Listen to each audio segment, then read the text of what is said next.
Right now, you're probably looking at the $2,199 Nikon ZR and thinking it is the most obvious camera purchase of the entire year.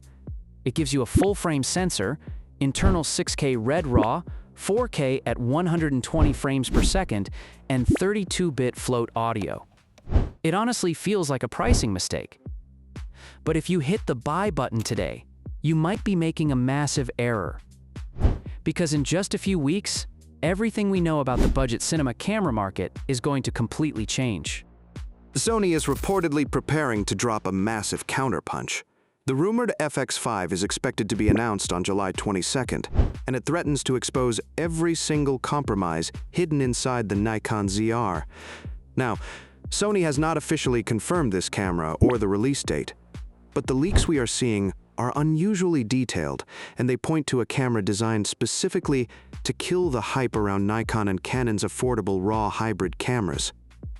If these rumors are accurate, buying a new camera right now is the worst possible thing you could do for your production budget. To understand why this matters, we have to look at why the Nikon ZR is currently winning. It comes down to raw value. Having internal R3D recording gives filmmakers genuine control over white balance, ISO, and color recovery during post-production. It shoots 6K RAW at 60 frames per second, backed by a dual-base ISO system and over 15 stops of dynamic range. Plus, it has a massive 4-inch screen. For solo creators and small crews doing handheld work, this camera is a powerhouse that eliminates the immediate need for heavy external monitors and bulky recorders. Even the audio features are revolutionary for this price point. The internal 32-bit float audio is not just a marketing gimmick on a spec sheet. It genuinely simplifies solo productions by ensuring your dialogue tracks will not clip if things suddenly get loud. But the ZR is not just a miniature professional RED camera, and that low price comes with some very real compromises. For starters, there is no electronic viewfinder. And worse, it uses a micro HDMI port instead of a full-size connection. For serious rigging and professional monitoring, that is a massive reliability liability. Then you have to factor in the true cost of ownership. The Nikon ZR might cost $2,199 for the body, but shooting internal RAW means you're going to burn through storage. You need expensive, high-capacity CF Express cards, massive external SSD drives for backups, and a computer that can actually edit those heavy files without stuttering. When you add up the cage, the top handle, the storage media, and the computer upgrades, the real price of using the ZR's headline features is thousands of dollars higher than that initial sticker price. This is exactly where the rumored Sony FX5 becomes incredibly dangerous. Sony does not actually need to beat Nikon on pure resolution or raw specs.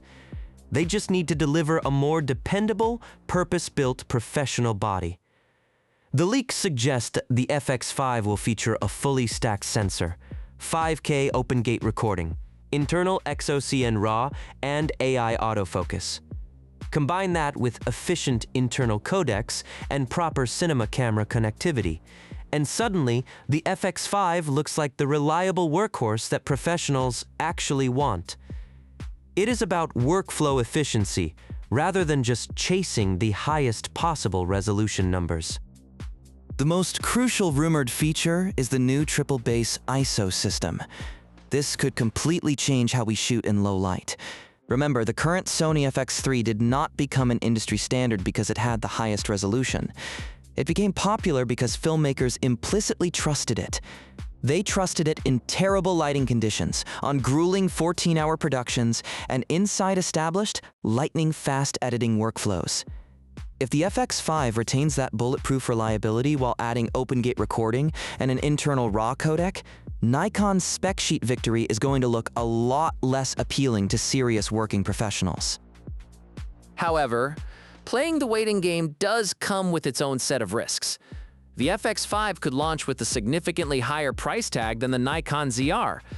Some of these leaked features might turn out to be completely fake, or Sony might restrict the best formats to insanely expensive proprietary media cards.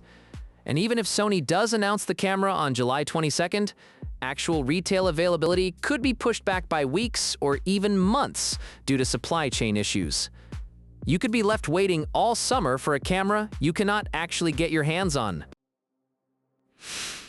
Meanwhile, a Nikon ZR is a real product that you can buy right now. The image quality has already been proven in the field.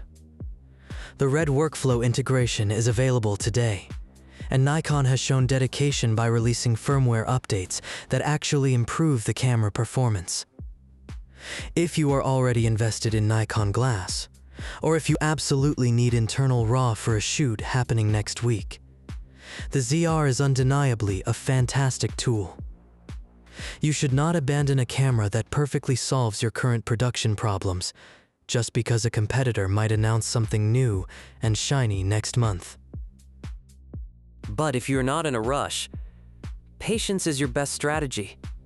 If you currently own Sony lenses, regularly collaborate on Sony dominant sets, or require rock-solid rigging, reliable ports, and industry-leading low-light performance, hold on to your cash. Waiting to see what Sony reveals later this month is simply the smarter financial move. The Nikon ZR might feel like an absolute cheat code right now, but the real question is whether Sony is about to rewrite the entire rulebook right before you enter your credit card details. Save your money and wait it out.